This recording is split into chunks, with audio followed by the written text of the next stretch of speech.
आजकल Hindi dub anime तो कई सारे रिलीज हो रहे हैं, पर उनमें से ज्यादातर एनिमे इतने भी कुछ खास नहीं है। और इसीलिए इस वीडियो में हम बात करेंगे top 10 all time best Hindi dub anime के बारे में, जिनका एक अलग ही क्रेज है। सो वीडियो को एंड तक देखना ताकि तुमसे कोई अच्छा एनिमे मिस ना हो जाए।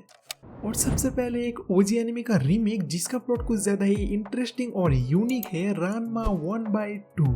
कहानी है रानमा सातोमी की, जो चाइना में अपने मार्शल ट्रेनिंग के दौरान हॉट स्प्रिंग में गिरने की वजह से एक कर्ज के चक्कर में फंस जाता है। और अब उसके ऊपर जब भी ठंडा पानी पड़ता है वो लड़की बन जाता है, एंड फिर गर्म पानी पड़ने से फिर से लड़का बन जाता है। पर सबसे बड़ा ट्विस्ट तो तब आता है जब रानमा का डैड अपने फ्रेंड के लड़की के साथ उसका शादी फिक्स कर देता है, जो लड़कों से नफरत करती है। इसमें हमें इंटरेस्टिंग प्लॉट के साथ साथ एक्शन, कॉमेडी और रोमांस का एक परफेक्ट ब्लेंड देखने को मिलता है, जिसे देखते वक्त हंस हंस के पेट में दर्द होना तो कंफर्म है ही।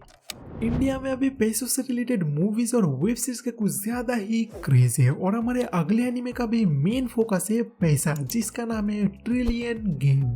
ये स्टोरी दो दोस्त हारू और गाकू के अराउंड है, जिनमें से एक मास्टरमाइंड है और दूसरा हैकिंग करने में एक्सपर्ट, जो दोनों मिलकर डिसाइड करते हैं एक ऐसा बिजनेस स्टार्ट करने का जिससे वो मिलियंस में पैसा कमाएंगे। एंड अब वो दोनों कैसे इतना पैसा कमाएंगे वही जर्नी देखते हैं हम इस एनिमे में, जिसके हर एक एपिसोड में हारू का नया नया स्कीम और आइडिया देखने को मिलता है। सो अगर तुम्हें फर्जी, लकी भास्कर, स्कैम जैसे मूवी और सीरीज देखना पसंद है, इसे जरूर देखना। इसमें एनिमेशन और हिंदी डब दोनों ही एकदम बढ़िया है।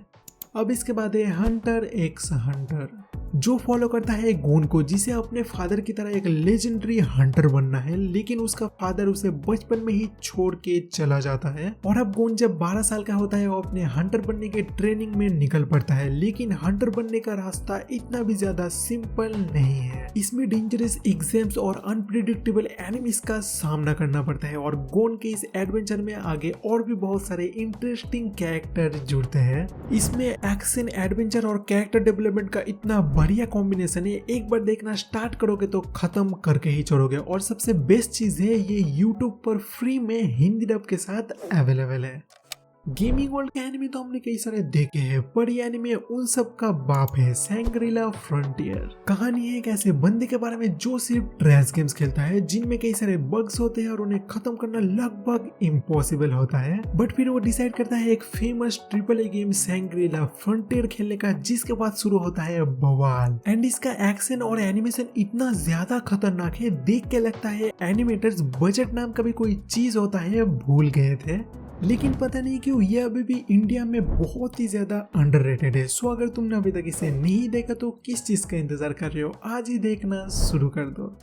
स्पोर्ट्स एनिमे के मामले में अगर कोई सबसे टॉप में है तो उसका नाम है हाईक्यू।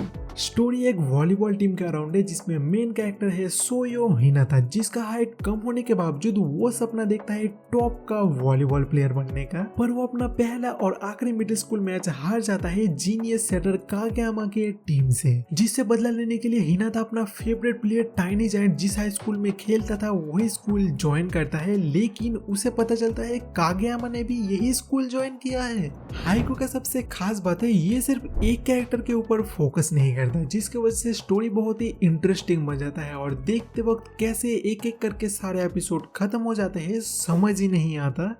अब नेक्स्ट है मेरे one of the favourite animes में से एक, डॉक्टर स्टोन, जो कहानी एक ऐसी दुनिया के बारे में जहाँ पे एक दिन सभी इंसान पत्थर में बदल जाते हैं, जिसके हजारों सालों बाद एक हाई स्कूलर ताइजू जाग के खुद को इन मूर्तियों से घिरा हुआ पाता है। लेकिन फिर ताइजू को पता चलता है उसका जीनियस साइंटिस्ट फ्रेंड सेंकू भी कुछ ही महीनों पहले ही जगा है, और ह्यूमैनिटी के हजारों सालों के साइंस के नॉलेज का इस्तेमाल करके फिर से सिविलाइजेशन को रीबिल्ड करने का प्लान बना रहा है। डॉक्टर स्टोन में एक्शन तो ठीक ठाक देखने को मिलता है, बट इसमें साइंस और एडवेंचर का जो कॉम्बिनेशन है वो एकदम पर है, और मैं गारंटी देकर कह सकता हूँ इसके जैसा एडवेंचरस एनिमे तुमने बहुत ही कम देखा होगा।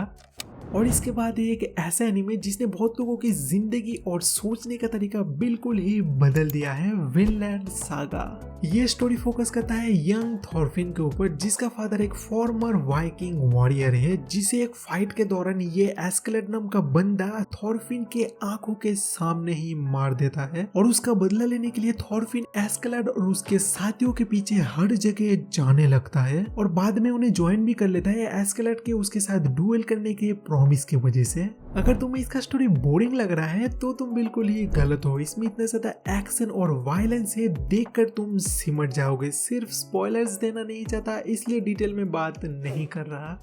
क्या तुम्हें लगता है ब्लू लॉक सबसे बेस्ट फुटबॉल एनिमे है? तो ये एनिमे तुम्हारी गलतफहमी दूर करने वाला है, जिसका नाम है आओ आसाही, जिसमें हम देखते हैं आसितो आवी को, जो एक मैच हारने के बाद कहां से एक अनजान बंदा आके उसे कुछ टिप्स देने लगता है और कहता है वो टोक्यो के एक फेमस फुटबॉल क्लब का कोच है, जो जापान को वर्ल्ड कप में रिप्रेजेंट करने के लिए एक फुटबॉल टीम बना रहा है। एंड फिर आसितो को इन्वाइट करता है उसके सिलेक्शंस के लिए, लेकिन आसितो को जल्दी ही पता चल जाता है वो कितना ज्यादा पीछे है दूसरे प्लेयर्स से। इसमें एनिमेशन, स्टोरी, फुटबॉल मोमेंट सभी एकदम टॉप लेवल के, और मैंने जितने भी सारे फुटबॉल एनिमेस देखे हैं उनमें से ये मेरा सबसे फेवरेट है। सो अगर तुम्हें भी मेरी तरफ फुटबॉल पसंद है, इसे मिस करने की गलती बिल्कुल भी मत करना।